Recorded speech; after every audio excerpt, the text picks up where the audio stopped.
I'm Janae Murray, and here on a positive note, we highlight the most heartwarming stories from all around our tri-state that move and inspire us. Now, 'tis the season of giving. Our first story has a face that you just might find familiar. He went from top model to top role model, inspiring his son to give back through the Make-A-Wish Foundation. We're headed to Macy's in downtown Brooklyn for this one. 6 murals officially unveiled outside of Macy's in downtown Brooklyn.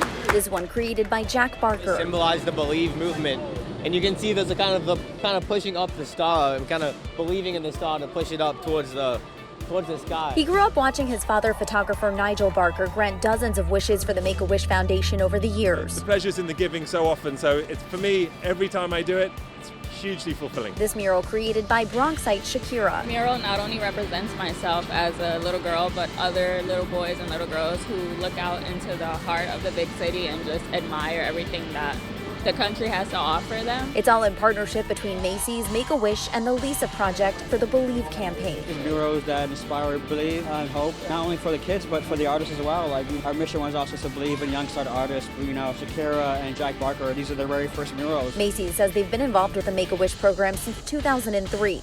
This year, store manager Anthony Mazza says they're excited to participate in the Believe campaign once again. We're super excited, and my team definitely believes. If you believe too and want to get involved, they're still donating $1 for every letter that gets dropped off. You can either give your letter in person at a Macy's or do it online. We've got the information for that posted on our website at news12.com. Now, Make-A-Wish is also spreading cheer to a New Jersey teen too. Great choice, Mason. He gets to unwrap the gifts. Whoa! But the gaming consoles, iPads, and other devices Mason Rockmore asked for as his Make-A-Wish are not coming home with him for the holidays. I got a bunch of electronics so the kids in the inpatient floor would not be super bored. In February of 2020, Mason was diagnosed with an aggressive form of bone cancer. He spent 10 months in and out of the hospital during the height of the COVID shutdown. Frightening for mom and dad, but also kind of boring for the teen who used gaming and streaming to get through the treatments and the long and sometimes scary days at the hospital. Well, he learned skills about how to distract himself, and I think he really saw how important it was to learn to distract oneself. And if he could help other kids distract themselves, I think that was sort of in his mind.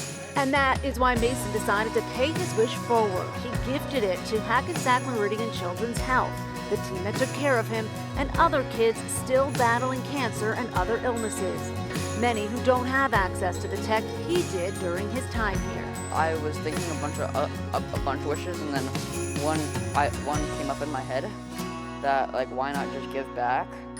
And that's what I did. We've experienced a lot of generosity here at the hospital as well, so we wanted to we're happy and proud that Mason wanted to pay that forward. A lot of people are proud of Mason and thankful for his kind wish granted on Giving Tuesday. The CEO of Make-A-Wish New Jersey calls Mason an inspiration. Mason chose a wish to give back. And on this day of Giving Tuesday, we're so grateful. As many of you already know, Make-A-Wish makes wishes come true for children fighting a health battle. But did you know that many of their ambassadors were once children who battled their own illnesses, had their wishes granted, and then felt inspired to come back and help other kids too? It's a gift that keeps on giving. This next fundraiser from the Hudson Valley also focuses on the little warriors in our region. This nonprofit is called Friends of Karen. Their team is raising money to buy gifts to help 900 families in the Hudson Valley and tri-state area this year. The goal is to provide support services year-round for families struggling with pediatric illnesses. Organizers say it's a fundraiser that hits home, especially for the kids, their siblings, and their parents this time of year. Children shouldn't have to sacrifice for families the joys of the holiday because of illness. And that's really our goal. Now, we have more good news pouring out of Brooklyn. After a fire devastated a home on Thanksgiving night, a couple was left to pick up the pieces of their lives. But on a positive note, their community refuses to let them do it all alone.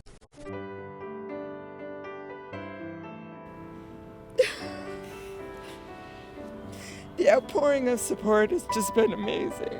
Zulma Ortiz Fuentes and her husband were getting ready to go to bed after their Thanksgiving celebrations last week when our doorbell began to ring and you know, people, voices downstairs saying, you have to get out, there's a fire. They watched as the flames engulfed the neighboring building and eventually spread to their home of 30 years on DeVoe Street. Every time a fire truck comes down Lorimer Street right here, I hold my breath and worry that it might be, not just this block, but any block around here. Their 2-bedroom apartment suffered fire, water, and smoke damage, with the kitchen taking the worst hit. Things like refrigerator, stove, and washing machine were ours, so they were relatively new. They're gone.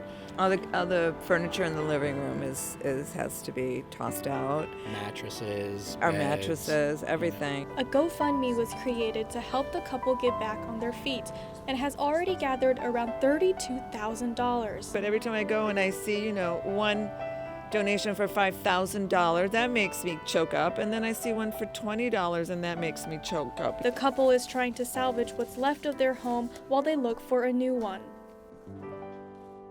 While the holidays usually symbolize togetherness, many of our troops will be away from their families this season.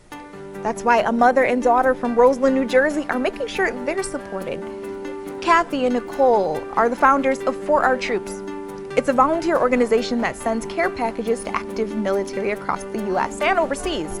They started the initiative after 9/11, and that one box, 20 years ago, quickly became the hundreds that are sent around the world today. It's amazing that our donations that go overseas, they sit there and read and reread and reread the cards. Especially, in a time where mental health is so forward. If this is something that we can do to help brighten someone's day, especially someone who's keeping us safe, it's the least that we can do. It's not about us.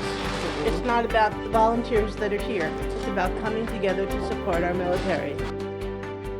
Let's head to Poughkeepsie, New York now, where a local car dealership is giving a lift to another organization serving veterans.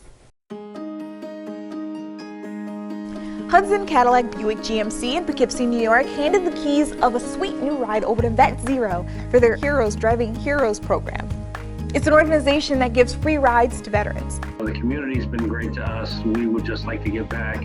It inspires me to encourage other people to just do something because, the littlest thing you do can be appreciated well beyond what you think. That car is expected to hit the road soon. Now, here's a fun story for you. Some years ago, a child was getting himself in trouble for drawing cartoons all over his school books, but today, he's one of the most prolific comic book artists in America, and he's from our tri-state. We're headed to East Meadow on Long Island for the incredible story of a veteran artist.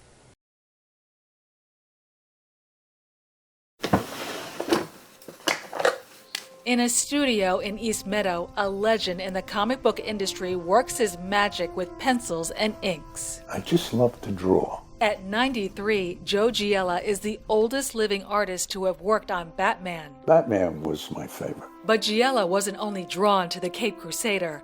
In his more than 7-decade career, Giella inked a cast of superheroes and supervillains, including Captain America, The Flash, Green Lantern, the Joker, and the Penguin. This is a superhero-oriented country. That kept me going. I just love to draw, and instead of just drawing like static figures, I like the action of the superheroes, slam, bang, As a young boy, Giella says he doodled characters on any possible scrap of paper, including his school books.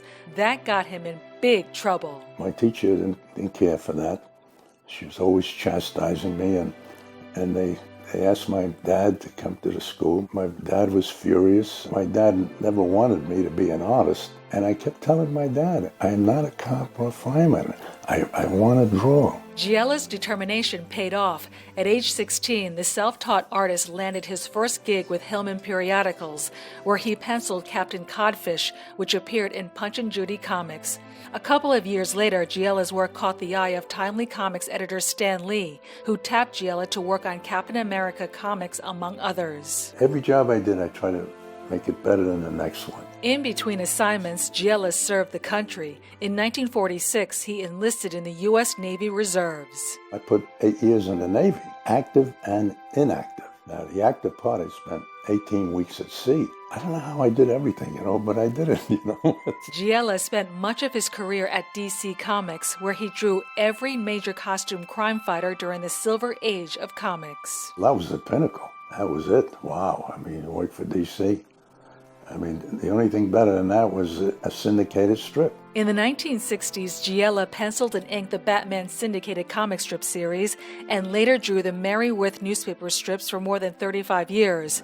In 2006, the U.S. Postal Service honored Giella by using 2 of his pieces of art for the DC Superheroes collection of postage stamps. After a 73-year career, Giella retired in 2019, but it wasn't long before he was back at the drawing board working on limited commissions. At my age, 93, I feel that I haven't done my best work yet.